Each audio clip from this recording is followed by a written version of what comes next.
उजाला live, खबरों का उजाला। Channel को लाइक और सब्सक्राइब करें और हमारी सारी महत्वपूर्ण खबरों को अपने मोबाइल पर पाएं।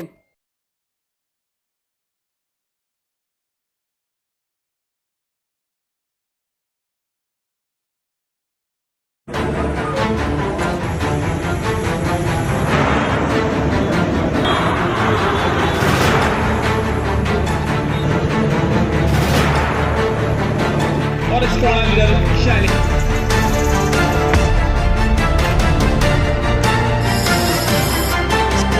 Peace unit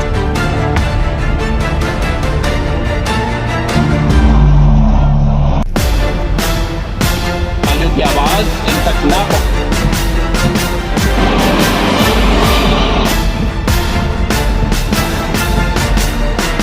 संगम नगरी प्रयागराज में 8 अक्टूबर को भारतीय वायुसेना की 91वीं वर्षगांठ के मौके पर आयोजित होने वाली परेड और एयर शो को लेकर फुल ड्रेस रिहर्सल की गई।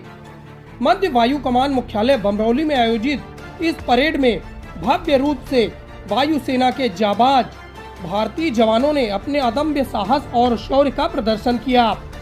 सबसे पहले विंग कमांडर अशोक ने पैरा हैंग ग्लाइडर से 200 फीट की ऊंचाई से हैरत अंगेज प्रदर्शन किया। इसके बाद पैरा मोटर से भी वायुसेना के जाबाजों ने करतब दिखाए।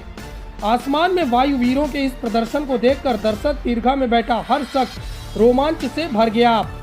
जिसके बाद 10 स्काई पैरा जंपर ने 8000 फीट की ऊंचाई से A-32 विमान से उतरकर लोगों में रोमांच और जोश भर दिया। इसके बाद ट्रेनी वायु योद्धाओं ने चंद मिनटों में कार के पार्ट को खोलकर उसे जोड़ने का हैरत अंगेज कारनामा कर दिखाया। वायु सैनिकों के शानदार प्रदर्शन के बाद 20 सैनिकों के परेड भी हुई, जिसमें 6 बटालियन ने हिस्सा लिया। खास तौर पर पहली बार महिला अग्निवीरों की एक बटालियन ने अपने अदम्य साहस और शौर्य का प्रदर्शन भी किया। वायुसेना के बैंड की धुनों पर परेड आयोजित की गई।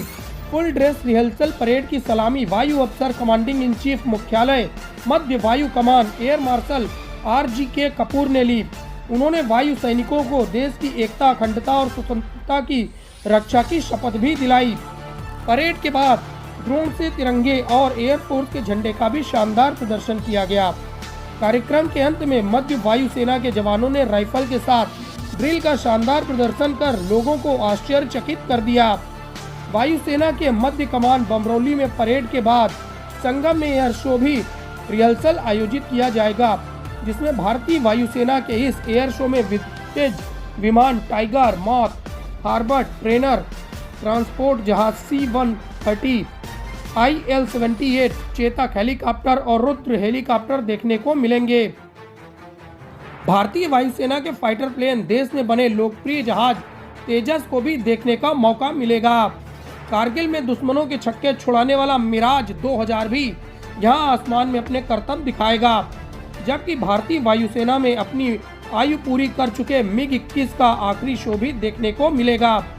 फ्रांस से खरीदे गए राफेल जहाज भी लोगों को इस एयर शो में देखने को मिलेगा। इसके अलावा कोबरा और Su-30 जहाज भी देखने को मिलेंगे। आकाशगंगा की टीम ने स्काई ड्राइवर्स वायुसेना के विमानों से संगम तट पर उतरकर लोगों में भारतीय वायुसेना के प्रति जज्बा और रोमांच भरने का भी काम किया। इसके जरिए वायुसेना अपने सैन्य ताकत का प्रदर्शन करेगी। संगम क्षेत्र में एयर शो को लेकर व्यापक तैयारियां की गई है। पूरे संगम क्षेत्र को नो फ्लाई जोन घोषित कर दिया गया है। इसके साथ ही पूरे एरिया को भारतीय वायुसेना ने अपने नियंत्रण में ले रखा है। संगम तट पर अक्षयवट जाने वाले मार्ग के पास भारतीय वायुसेना का नियंत्रण कक्ष यानी एयर ट्रैफिक कंट्रोल रूम स्थापित किया गया है।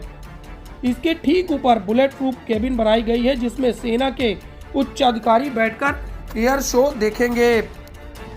आज यहाँ पे 6 अक्टूबर को एयरफोर्स डे परेड की फुल ड्रेस रिहर्सल हुई है एयरफोर्स स्टेशन बमरौली प्रयागराज में, और साथ ही साथ शाम को कार्यक्रम होगा संगम पे, जहाँ के एरियल डिस्प्ले होगा।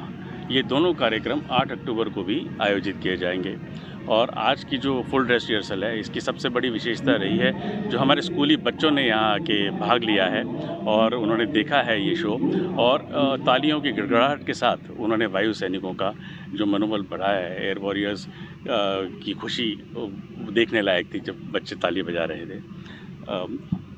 जो संगम का कार्यक्रम है इसमें 100 से ज़्यादा हवाई जहाज़ भाग लेंगे। यह शो संगम घाट, अरैल घाट, झूसी की तरफ वाला घाट, शास्त्री बीच, ये सभी जगह से देखा जा सकता है। इसमें विंटेज हवाई जहाज़ जैसे कि हमारा टाइगर मॉथ है, हमारा हार्वर्ड ट्रेनर है, उसके अलावा हमारे पास जो डकोटा हवाई जहाज़ है ये भी वहाँ पे प्रदर्शन में भाग लेंगे। इसके अलावा हमारी आकाशगंगा टीम वहाँ पे अवतरित होगी जो आधुनिक जहाज़ है जैसे सू-30, रफ़ाल और अपने ही देश में बना तेजस हवाई जहाज़, ये सब वहाँ देखने मिलेंगे। IL-78 होगा, C-130 होगा, आप नाम बताएं वो जहाज़ हमें संगम नगरी में देखने को मिलेगा। सभी स्पेक्टेटर्स से मेरा निवेदन है कि ट्रैफिक रूल्स को और ट्रैफिक अरेंजमेंट्स को काइंडली फॉलो करें और अपनी सुरक्षा ठीक से देखें और जहाँ पे भी हो, क्योंकि शो आसमान की तरफ है तो भगदड़ की सिचुएशन नहीं होनी चाहिए। आसमान की तरफ देखिए और अपने आप को हाइड्रेटेड रखिए और इस पूरे शो का आनंद लीजिए।